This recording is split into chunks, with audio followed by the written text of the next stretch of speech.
Hey friends.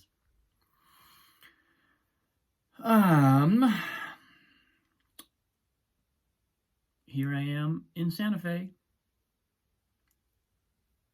Spent a day.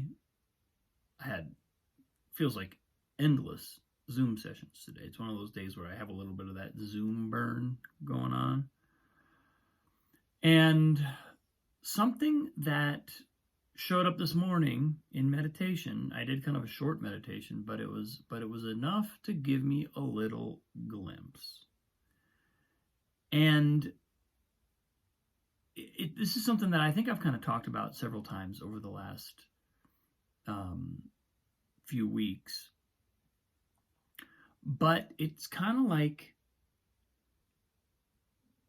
there are occasions when I'm sitting in meditation and I'm seeing two parts of myself. It's like I can literally identify these separate parts of myself. And I would kind of, to loosely define them, I would call them my ego and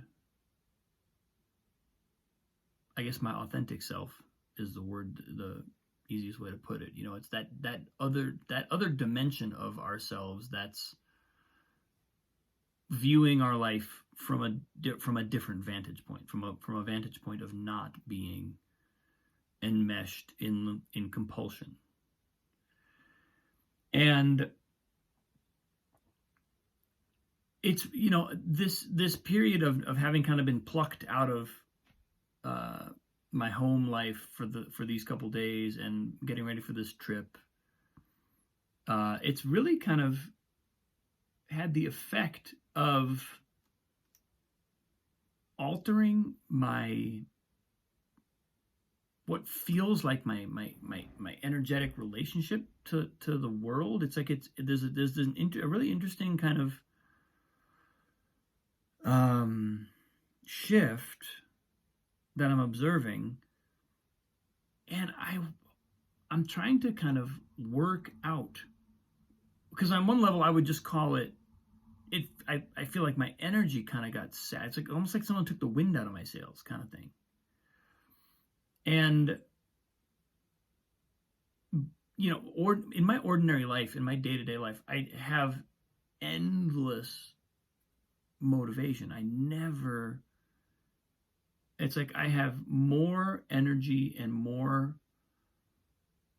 drive, I guess, than I can almost ever fulfill. It's like a day just cracks at the seams with stuff that I'm trying to cram into it. And that has actually continued, ironically, in the last 24 hours since I kind of got up here. But my drive shift changed. It was kind of like my own inherent kind of feeling of pouncing on life and diving in just sort of got blunted a little.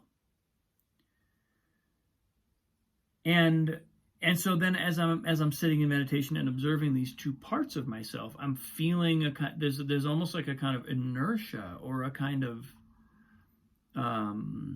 drag, friction that I'm feeling on the kind of ego side of the coin. And so I'm tracking that. I'm trying to observe it and witness it, actually sort of like take it in. Because on one level, what that part of me, when that part of me is really activated, it provokes a response of look away. It's asking me to look away. It would prefer that I don't look right at it and go, here's the way that I'm kind of allowing myself to be drawn into compulsion, when actually in the same moment there's another half of my being that is clearly free and that is already operating in that place of freedom. But for some odd reason, I'm kind of like choosing the ego, or at least I'm entertaining it. I'm like, yes, I'm resting, I'm sitting stably in my authentic self. But ego, what are you saying? Say that again? Huh? Speak up. It's like I'm looking out. I don't know what the right word is. I'm amenable to potentially at least hearing the ego out for whatever reason. And I think, and so that, again, I'm sort of like combining that with the experience of this kind of emotional lull that I'm feeling, and I'm kind of trying to figure out, okay, well, what's this really about? What's really going on here?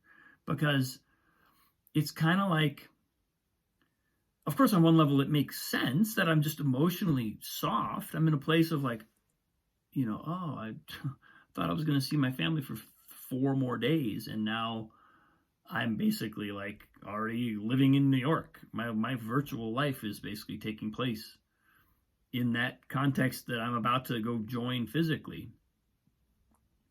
But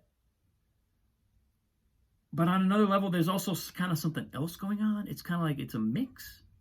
So I'm really just sitting with this and trying to kind of register why this particular combination of experiences and influences has activated that side of myself, and for some reason predisposes me to listen to that side of myself.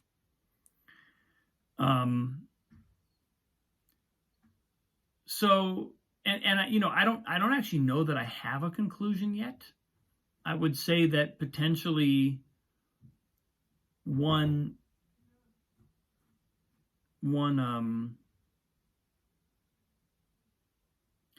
explanation is just that there was a direction of travel. There was a kind of like, I was driving towards something, and then my path really got shifted around under me. I think that's probably the most relevant aspect of this. But the fact is, here's the thing: we have to choose. Like, whenever we pay attention to the ego, we have to choose to do so. There's nothing ever makes us choose limitation. We choose limitation.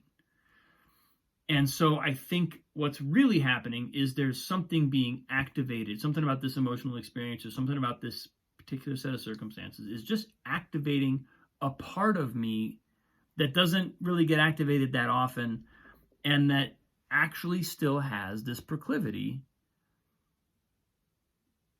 to kind of let my ego or let my compulsions run me a little bit. And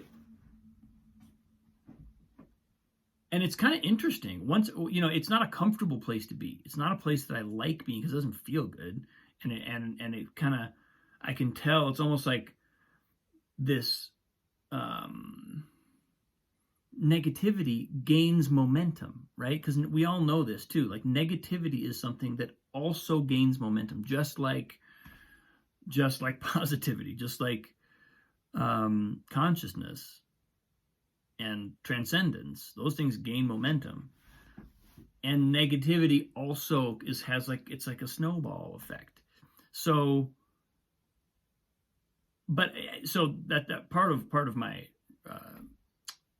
desire in observing it and in kind of holding it in this way, I'm not trying to make it go away, but I am trying to kind of witness it and say, okay, like, literally, what is happening here?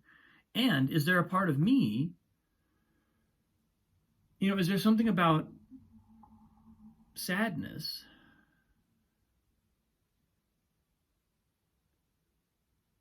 that I actually struggle to feel? And so I go into compulsion because compulsion is a way of tuning out. it gives me the option of tuning out. It means, okay, sitting with this sadness with consciousness is difficult, because then I really feel it intensely, and it's like, so then the ego's like, but look over here, I've got plenty for you to pay attention to. Take your mind off it, Robin. And so I feel like I'm finding my way to potentially an insight about this as I talk it through.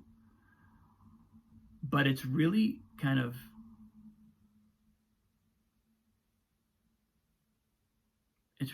big to register this, because it's so rare that I get to this place where I kind of feel like I've been sapped.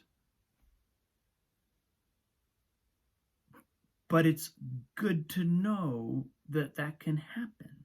And it's particularly good to see how that happens in my particular case, and what my short-term response is, and then how that builds. Watching what my mind has done over the last 24 hours is really interesting, because there's something kind of familiar, and also like I would rather look away, and also I know on some level it's not that big a deal. I know that actually transcending this is very straightforward. It's like anything else. Just hold it in awareness. Hold it with love and gratitude. I was talking to someone else the other day. This is actually maybe also a good lesson to flash in my own field of vision right now, because I was talking to a dear friend and client, and we were talking about how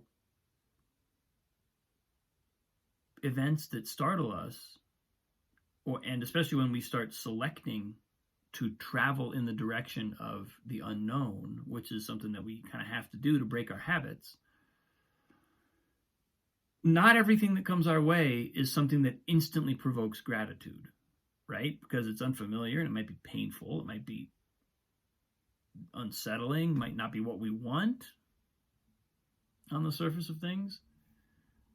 But assuming gratitude towards that thing instantly reframes it, not in the kind of like self-help trick your mind into thinking it's something it's not kind of way, but in a way of actually gratitude. Since we've chosen literally everything about our existence, gratitude is what we're feeling underneath. It's not what we're feeling on the surface. But underneath, there's a level of, I know this is in harmony with my life, that we can select to employ in that moment. And it's not that we make ourselves feel grateful because it's better to feel grateful. It's that gratitude unlocks the truth of the moment. Gratitude unlocks or begins to decode reality, because we're looking at it from the vantage point of our deeper self when we go into gratitude. So that's a helpful thing to recognize today. Just putting myself there and